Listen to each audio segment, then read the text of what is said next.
And welcome back to A Closer Look. My guest is Heather Cook. She is the Public Relations Director for the City of Kingsport, and we are glad to have her with us. And we've been talking about a lot of things and a lot of the projects that's been going on. The city, financially, pretty good shape right now, right? We're doing really well. When you think about debt, if you can think of a term of healthy debt, that's where we are. The state has a self-imposed debt limit of 20%.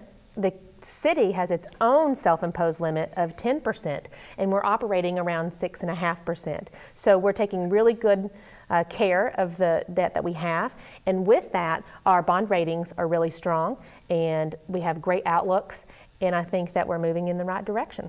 So financially, if you had to give the city a rating, what would that be, a B or a B plus? Or? Well, of course, I'm going to give it an A plus, but you have S&P that's a AA, and then Moody's that's an AA2, and those are really great ratings for a city of our size. And that's saying a lot, because some of the cities around us are experiencing some difficult times, but I think when you have a strong fiscal management program intact, that really helps that. Absolutely, and we have all these checks and balances, and our city manager, Jeff Fleming, is just a numbers guy, and he is down to the T, very granular, so that we never have this issue. So it's really a testament to his leadership in the BMA to make sure that we remain that way, because you're right, there are a lot of cities really struggling right now.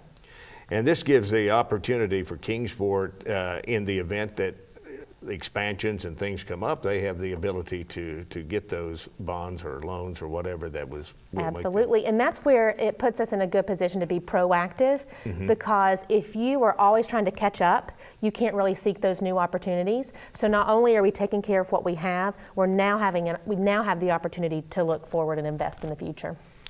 There's a lot of achievements that the city has been able to accomplish this past year.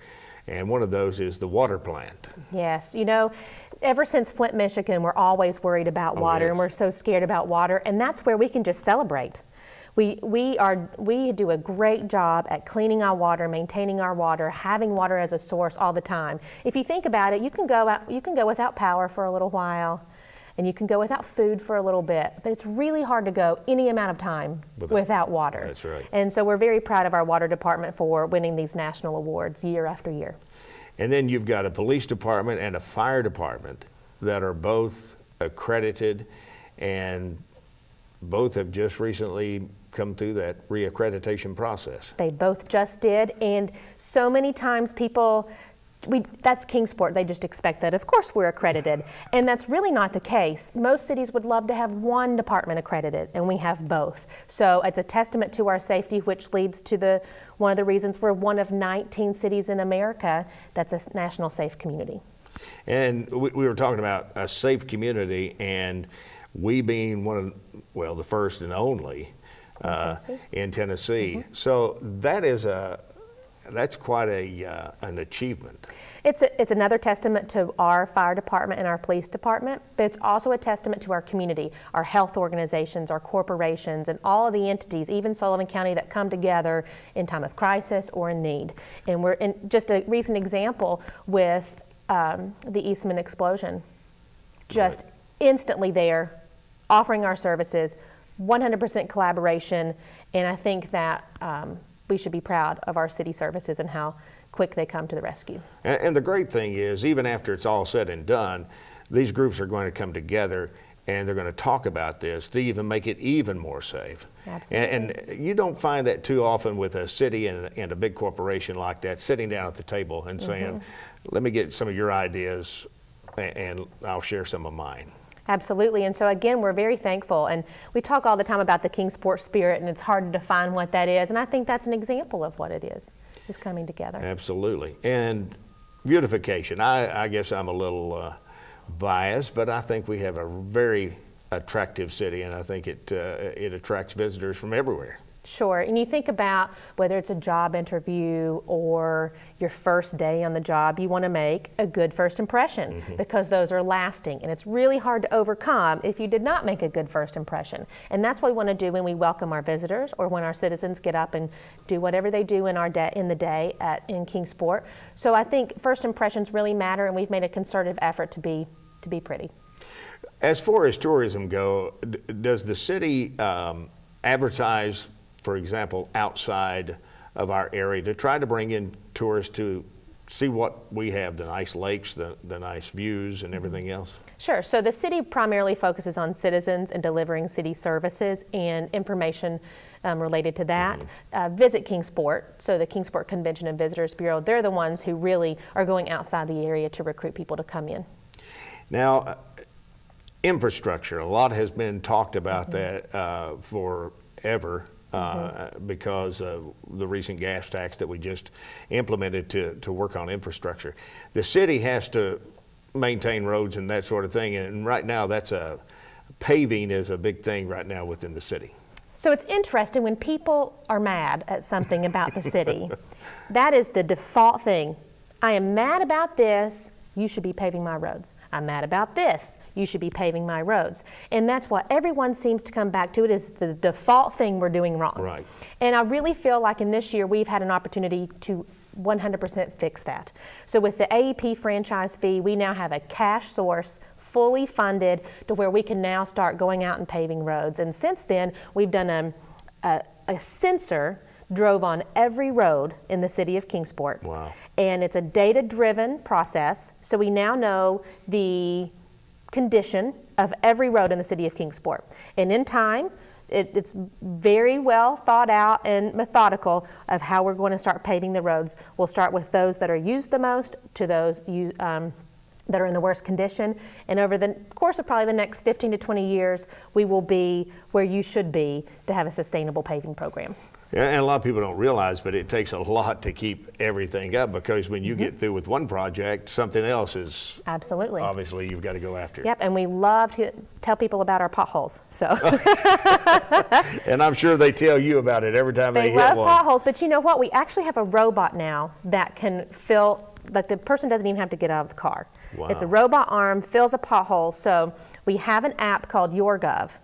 And if you download that app, you can take a picture of a pothole, send it directly to us, and that pothole is fixed within 48 hours. So new That process, is definitely amazing. improvement. Yes. So we can get rid of those potholes. Yes, exactly right. Especially after winter time, when we go through this winter and Yeah, that's the worst. Exactly. Now, there has been talk about a new road that's going to kind of relieve a lot of the congestion that we have on Eastman Road, Stone Drive area right there. Sure. Talk a little bit about that road and the proposal there.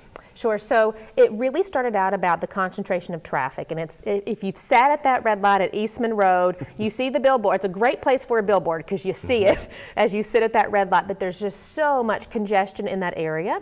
By opening up that street that'll essentially run from, I guess, where Tomiko's is, all the way around Food City and come out on Stone Drive, it just really relieves so much pressure on that one intersection. And we also think it might be an improvement to get more pedestrians out, because it's a lot of retail area and you're just driving a block and driving a block and driving a block. And this might make them feel safer to be able to have more pedestrians around in that area. And it should free up a lot of that congestion Absolutely. that we're seeing right now. And any timeline as far as how long this will take, maybe 2 or 3, 4 years? Yeah, I mean, I think a couple of years. It's so difficult with roads. They're projected so far out, and Right. because they cost so much, you really have to take a long time to be able to get those budgeted. But that is a road that's in our budget and paid for, so it's on its way. How about that?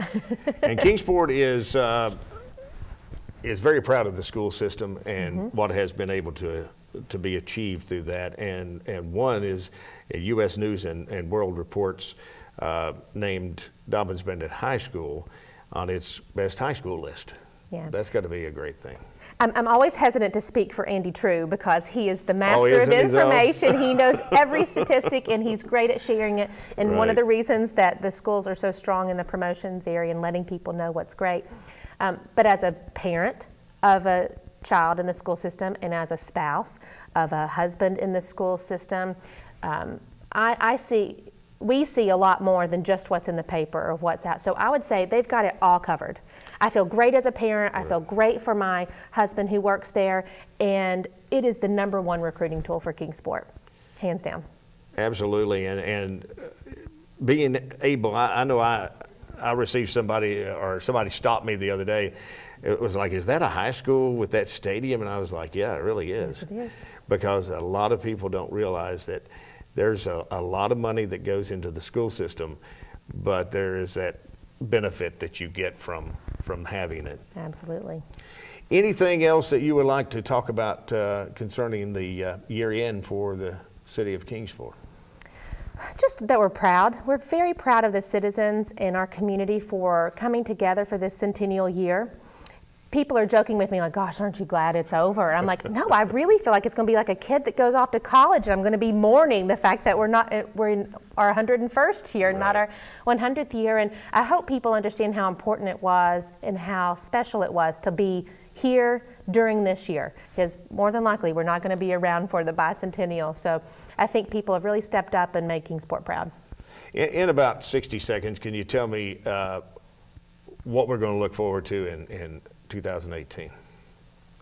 In 2018, it is the first step forward to the next 100 years. I feel like with the top 5 projects of Bays Mountain and all these new things going on, that there's a lot of energy around it. Like, gosh, we just had a great year. We want to be even better in 2018. So, and the great thing is that you can keep pushing along and have more ideas and people coming together, especially with things like One Kingsport and that sort of thing. Sure.